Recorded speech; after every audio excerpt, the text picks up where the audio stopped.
नमस्कार, मैं नवीन कुमार। आइए डालते हैं एक नज़र आज की खबरों पर। पटना जिला के मनेर में जदयू कार्यकर्ताओं की एक बैठक हुई। बैठक में आए पूर्व विधायक प्रोफेसर सूर्यदेव त्यागी ने कहा कि सभी कार्यकर्ता मिलजुल कर क्षेत्र में कार्य करें और माननीय मुख्यमंत्री जी के कार्यों को घर घर जाकर बताएं। हालांकि सीएम नीतीश कुमार ने विकास के जरिए बिहार को एक नई ऊंचाई तक पहुंचाने का काम किया है। वहीं बैठक में नए पद मिलने पर बलराम सिंह, प्रतीक राज, वीरेंद्र कुशवाहा, सत्यम दयाल को फूल माला देकर स्वागत किया गया। मौके पर विनोद कुमार, राम गोविंद सिंह, सुरेश राय, दिनेश सिंह सहित अनेक लोग मौजूद थे। बिहार में गर्मी के तेवर बेहद सख्त हैं। इस बार प्रचंड लू चलने के आसार हैं। मार्च महीने के शुरुआत में ही तापमान जिस तरह ऊपर चढ़ रहा है और पारा 35 से 40 डिग्री के बीच रह रहा है, इससे अनुमान लगाया जाने लगा है कि गर्मी की मार आने वाले महीने में बेहद तेज होगी। वहीं बिहार के स्कूलों में गर्मी छुट्टी को लेकर शिक्षा मंत्री ने बड़ा बयान दिया है। शिक्षा मंत्री सुनील कुमार ने विधान परिषद में कहा कि इस बार जब स्कूलों में गर्मी की छुट्टी होगी तो वो पूरी तरह से छुट्टी रहेगी। अलग से किसी भी तरह के क्लास नहीं चलेंगे, यानी इस बार स्टूडेंट को बड़ी राहत होगी। विशेष कक्षाएं नहीं चलेगी और उन्हें स्कूल नहीं आना होगा। दरअसल बिहार में शिक्षा विभाग के अपर मुख्य सचिव के पाठक जब थे तो उन्होंने गर्मी छुट्टी के दौरान भी स्कूल में विशेष कक्षाओं को चालू रखवाया था।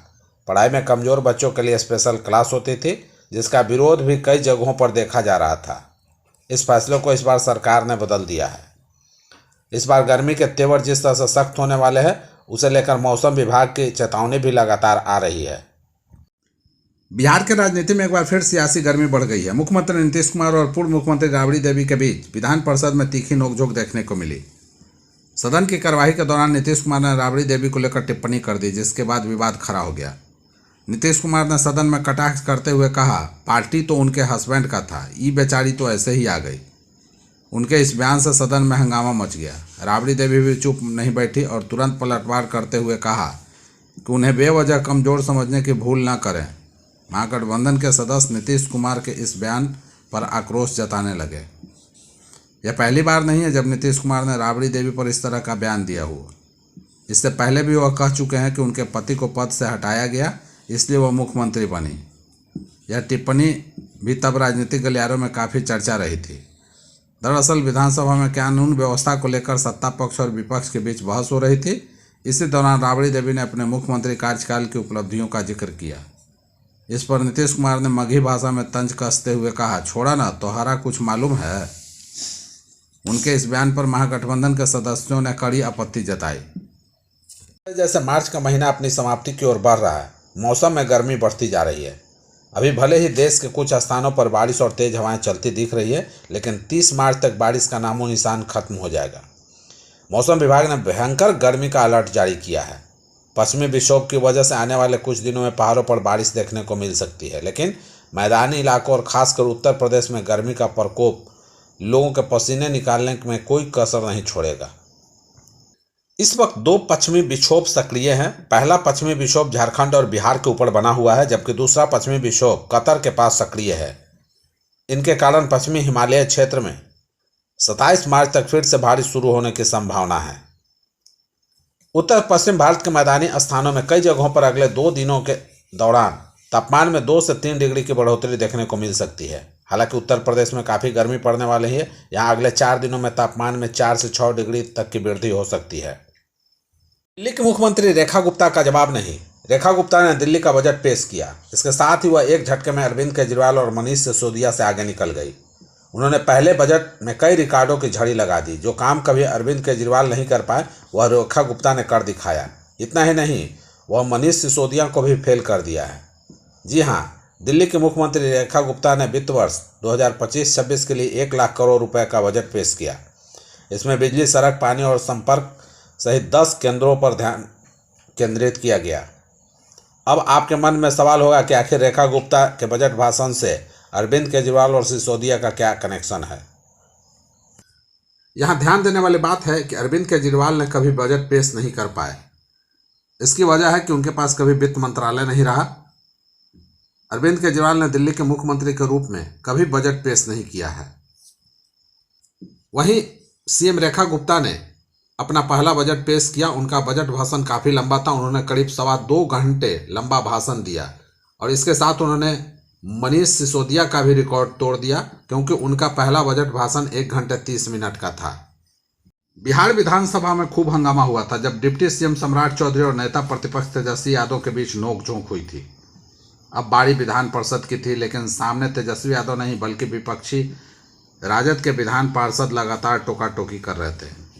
इसी बीच बिहार विनियोग संख्या 2 विधेयक 2025 पर वित्त मंत्री सम्राट चौधरी संबोधन देना शुरू कर दिया। तभी विपक्षी सदस्यों ने टोका टोकी शुरू कर दी। इसी बीच मुख्यमंत्री नीतीश कुमार खड़े हुए और उन्होंने साफ तौर पर राजद के सदस्यों की ओर संकेत करते हुए चुनौती देने के अंदाज में कहा कि पहले कोई काम किया था? शाम के समय में कोई घर से बाहर नहीं निकलता था, बिना मतलब की बात करते। राजद के एक सदस्य की ओर इशारा करते हुए नीतीश कुमार ने कहा, राजद एमएलसी हो गए हैं, कोई कुछ जानते नहीं है। इसके बाद मुख्यमंत्री नीतीश कुमार ने जो किया वह काफ़ी आश्चर्य में डालने वाला था। उन्होंने डिप्टी सीएम सम्राट चौधरी का नाम लेते हुए कहा, सम्राट चौधरी पूरी बात बताइए, हम लोगों ने कितना काम किया है, बेवजह की बात बोलते हैं यह लोग।